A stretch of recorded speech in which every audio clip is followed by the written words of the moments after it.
Well, now let's talk about why you're really here. You have a new dark comedy. It's Death of a Unicorn. Paul plays a father heading for a weekend at his boss's estate with his estranged daughter, played by Jenna Ortega, when they hit a unicorn with their car. And that accident sets off a truly bizarre chain of events. That thing and I were like connected. And ever since it died, I get this feeling I don't think we're supposed to be here. Like it was a mistake handing that creature over to these people. Right, okay. I see. All right, look. You had a weird experience, and I will pay for the extra therapy, but I don't see what we stand to gain by making this weekend all about you and your special connection to a magical dead horse. Paul, good morning. Good morning. Okay, so when I saw unicorn in the title, I thought maybe I'd gather the children around to watch this. Yeah. This is not My Little Pony. No, you don't want to gather your children around for this one. They're like homicidal unicorns. Yeah. Yeah, so I felt like when I watched it, it's a dark comedy. It's very funny. I think it's got some social commentary. I did not see the gory homicidal unicorns coming. It was like when I saw The Substance, and I didn't know. Okay, so that one will really surprise you. That one. Yeah, I'd heard a little bit about The Substance, but even whoa. You watched that one cold. It was kind of like that. But what drew you to this? Well, I mean, first off, the title, Death of a Unicorn. Yeah. Wait a minute, this sounds kind of intriguing. And also the guy who wrote it and directed it, a guy named Alex Sharfman, who had written a script about cats, actually, years before that I'd read. That was really clever and specific, and I loved the way he wrote. And you're like, look, I love your script. If you could come back with something with unicorns. I need something with just, more horns. So, are you like a scary movie guy? Like, I mean, it's not scary. It's a thriller. It's gory. Yeah. But is this a genre that you like to watch? It's not really a genre that I watch, really. Yeah. I mean, I love a great scary movie, but I don't seek them out all that often. This one was like was interesting to read because it's suspenseful and scary and gory, I could tell by some of the descriptions, but it was also funny, and I thought, tonally, this is going to be an interesting one to juggle because there's so many genres that you don't often see together. So it is funny, and it's like sneaky funny. Like someone says a little line, like it just out of the side of their mouth, and you're like, oh my gosh, that's hilarious. Yeah, I tend to like jokes like that are kind of minor chord jokes. Yeah. That are not necessarily punchlines. They're just little kind of quirky behavioral things. Like a bank shot, kind of. Right. Okay, actually, thank you for the segue about the scary movies, which I'm forcing now. Your first movie, 30 years ago. Halloween. I had no idea. We have some video of it, of course. Oh, okay. great. Of course. Let's see. Let's go ahead and roll it. If we have it. Anytime. There. Oh, yeah. Tommy? Look at that. I mean, look at that. Ooh, there's a little twitch. Yeah. That's real scary.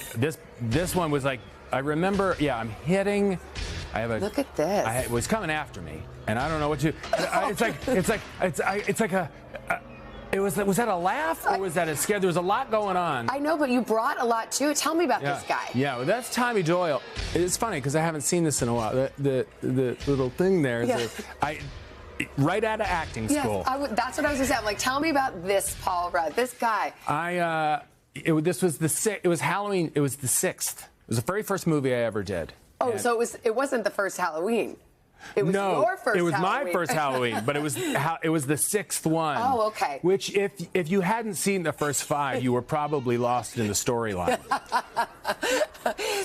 This reminds me, and again, thank you for the segue.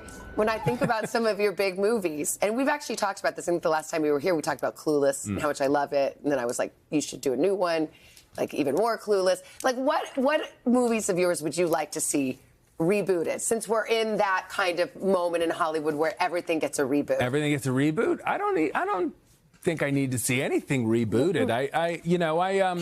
I'm a 40-year-old divorcee. Yeah, or even maybe an 80-year-old virgin. Yeah. Oh my God. Now we're talking. People will just throng to the theater for that. Yeah, I'd be curious about that. I'd see that movie. Okay. I don't think we need to go with reboots, right? I mean, aren't we all looking for new, fresh ideas? That's kind of how I feel. Which, by the way, bringing us full circle to Death of a Unicorn. I have not seen attacking vengeful unicorns before. That's a fresh idea. I learned a lot about unicorns that I never knew. This idea that unicorns are kind of fluffy, cuddly, stuffed animal kind of unicorns, that's relatively new of the last 50, 75 years. Most of the unicorn history, which dates back to about 400 BC. Sorry, I just fell asleep. Oh, yes. Yeah, no. Understandable. I'm making myself fall asleep as I say this. And I'm completely ripping off what the director said in an interview yesterday because I didn't do any research. No. Well, actually, you learn that in the movie. Jenna Ortega's character, she plays her daughter, she says, those who actually knew unicorns never thought they were fluffy, nice creatures. No, they're not. They're mean. They're tough. They'll impale you, and we see that. Have horn, we'll use it. Okay, I guess that's all we have.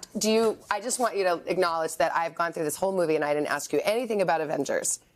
But you're going to be in the next Avengers. I am. Yes, I am. Do you have anything you want to say about that? Yes. First of all, scene one. What happens is... Exactly. I'm sorry, commercial. Oh, no. Interior. Yeah. I know. Of course, I can't say anything about this stuff because, you never can. I know. So that's why I didn't ask. Well, I appreciate it. Yeah, thank you. But we're excited. Well, when it's commercial, I'll tell you everything. Okay, tell me everything. They did a 5.5-hour live stream about it. But then they don't say anything? That's pushing it, isn't it? Yeah, it is. That's a little... It's like, we're stretching it out. Yeah. All right. Paul, thank you so much. Thank you. Don't forget, Death of a Unicorn. Really funny. Fun to see. A little bit of gore. Coming in theaters today. Hey, thanks for watching. And don't forget, you can catch the Today Show every morning on NBC or take Today when you're on the go. Just follow the Today podcast on Apple Podcasts, Spotify, or wherever you listen.